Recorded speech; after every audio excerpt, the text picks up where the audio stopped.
Hi, everyone. Great to see everybody. It's a bit intimidating coming up on stage after a panel of entrepreneurs like that.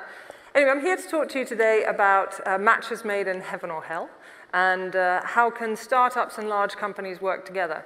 And I think one of your first questions would be, why on earth am I here, right? Why would somebody very senior in a bank have any opinion about how this works? And so I thought I'd give you a bit of my background to give you a bit of perspective. So when I came out of university, I did maths, and I joined the chemical industry. And I thought after a couple of years, yeah, not my thing. I'm not going to stay here. And so I thought I'd do something different. And so I went and trained as a process engineer, then off to China, where I spent 5 years building factories, warehouses, amusement parks, and warehouses in 5 different cities in China. At the end, I ended up running the company, which was doing all of the sexy stuff like Kentucky Fried Chicken's coleslaw for China. And so, yes, it was definitely right at the cutting edge.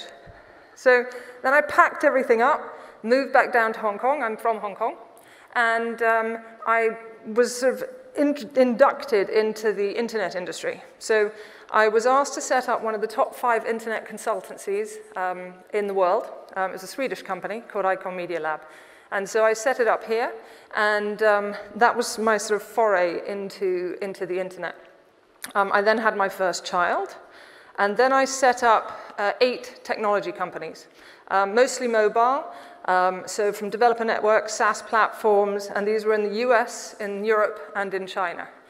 So this I did for longer than I care to admit, because then I have to admit my age. And these are the kinds of products I sold. So it was apps to operators, it was million-dollar contracts to big names in technology for their strategy, as well as SaaS products into clients in the sort of $350,000 licenses. So hopefully that will give you a bit of perspective on why I'm here and why I might have something to tell you. Because now I'm on the other side of the fence. Right? Now I'm talking, now I'm at Standard Chartered on the technology side, in looking after technology clients. So now I've had a look at both sides and why there are some challenges.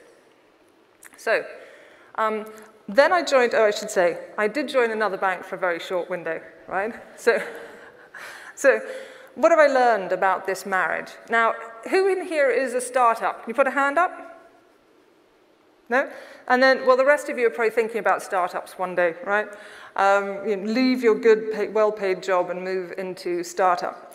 But anyway, when you have a startup, you know your idea is brilliant, right? It's fantastic. You cannot understand why in God's name these big companies aren't using it, right? And it just beggars belief. You cannot believe that this is so difficult. So I'm going to give you a bit of a journey as to why and some of the things that potentially you could be doing to help navigate that. So the first thing, we all hear it, know your customer. But what does that actually mean? When you're looking at a large company, you will find numerous people with the same title, similar jobs, and your job is to work out what is that network? How do you actually plug into the right people in the organization? You also will find that it's your network outside. So events like this, for example, are how you potentially can start connecting some of those dots. So you have to be talking to the right person. I cannot tell you how many times I've been having a conversation with somebody.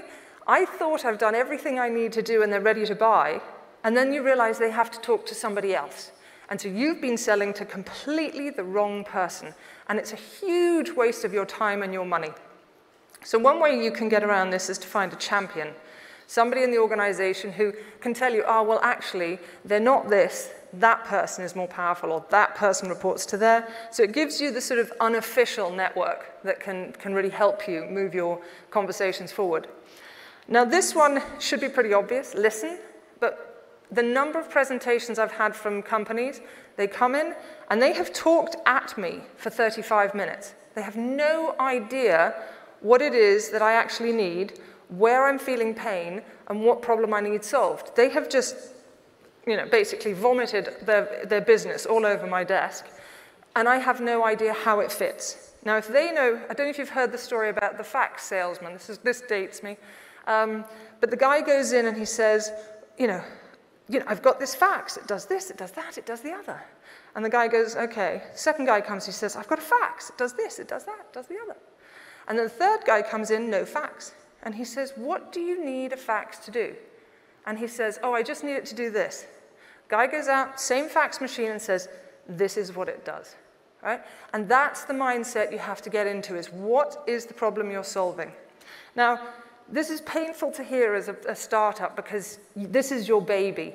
But guess what? Companies don't care about your baby. They're never interested in your product. They are interested in the problem you are solving. Right? So how do you solve that problem? And that, they will listen to you till the cows come home. So everything you tell them has to be couched in terms of what it is that you're able to bring to them. Education. I don't know if any of you are here in blockchain, and any of you here don't know blockchain, but it takes a long time to get people to understand crypto. And the problem with that is if you are using your time to educate investors and clients and stuff, you're going to kill your company. And that is a real problem. So you have to find people who are ready to actually take this on board. So if it's investors, you cannot go in and explain again and again and again. And trust me, they will bring you in again and again and expect it done for free. And you're thinking, oh, they're going to do the deal, they're going to do the deal. Trust me, again, on this, because I've learned the hard way. The biggest deals I've done are the quickest deals I've done. The ones where they've made me jump through hoop after hoop after hoop, generally haven't closed. Now, in the fintech space, you'll find a lot of them are built by ex-bankers. And the reason they feel that they can do so well is because they've seen it firsthand where the problem is. So they know they can take that learning, they know the business intimately, and they take it outside. And so they're convinced they can be very successful. The bit they miss is the fact they have the same problem that anybody does in working with a large company, and it is how to onboard. Now, this is actually the magic, the secret sauce of actually getting into a large company, because you have to go through all kinds of hoops, and that's partly because if you're talking to an operator or to a bank, etc., you have to be compliant with regulation. They have to jump through hoops. They don't have a choice.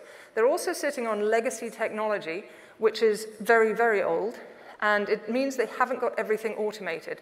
There are things they're worried about that are bringing in revenue faster. So they're less worried about, some of the more back-end issues.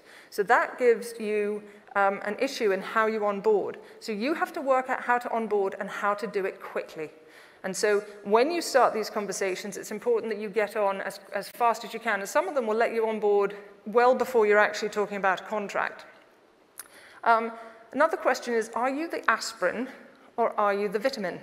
And we all know we should take vitamins, right? Everyone always tells us that, but do we do it? Quite often not. And so the question is, which one are you? If you are the aspirin and you're selling to that pain point, people know that's the thing they will buy first. So from a logic perspective, if you can solve an aspirin problem rather than a vitamin problem, you're going to be a higher priority. So you just need to make sure you understand where that pain is, or if you're talking to the right person, because if they're in pain, they're not going to listen to the vitamin story, and vice versa. So POCs. A lot of people say, oh, it's great, I've got this POC with this company. The problem with that is you need to know what's the investment cost from you. Is it really going to return for you? And is it really going to deliver what you want? And I'll come back into that a little bit later.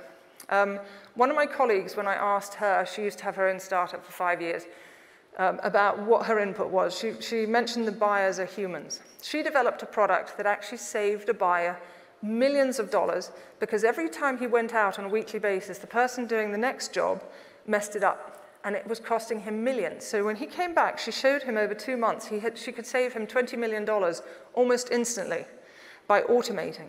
Now, she thought, it's a slam dunk, they'll buy it.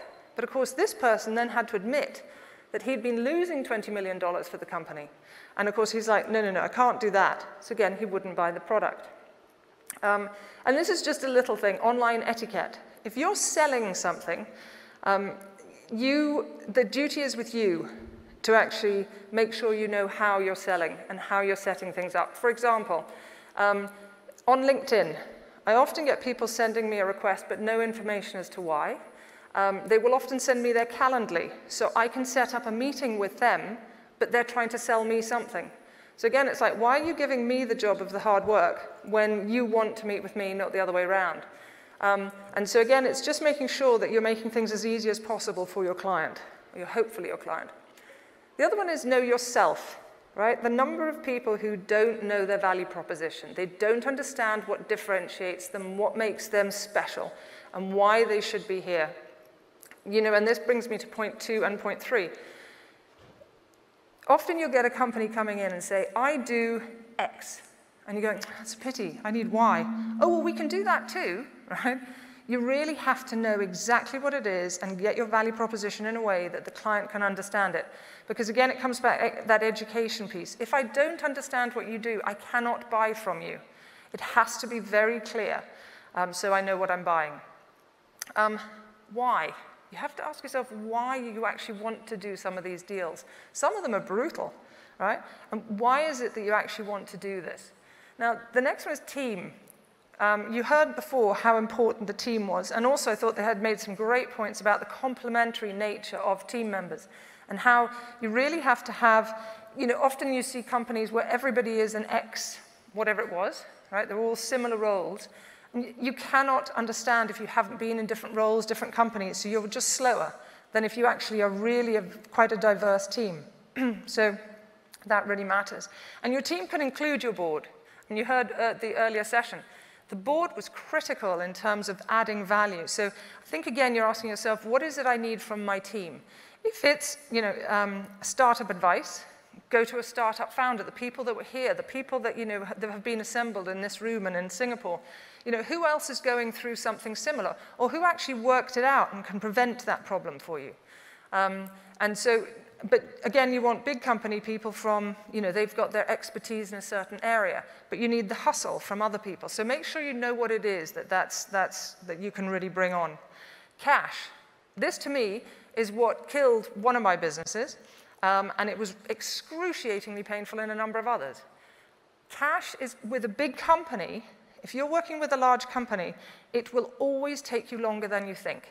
Everyone always says, oh yeah, well, they love it. They brought me in last week and I'm going in next week. You will be doing this for months, right? So I think some banks I've heard of, they can take 18 months, right?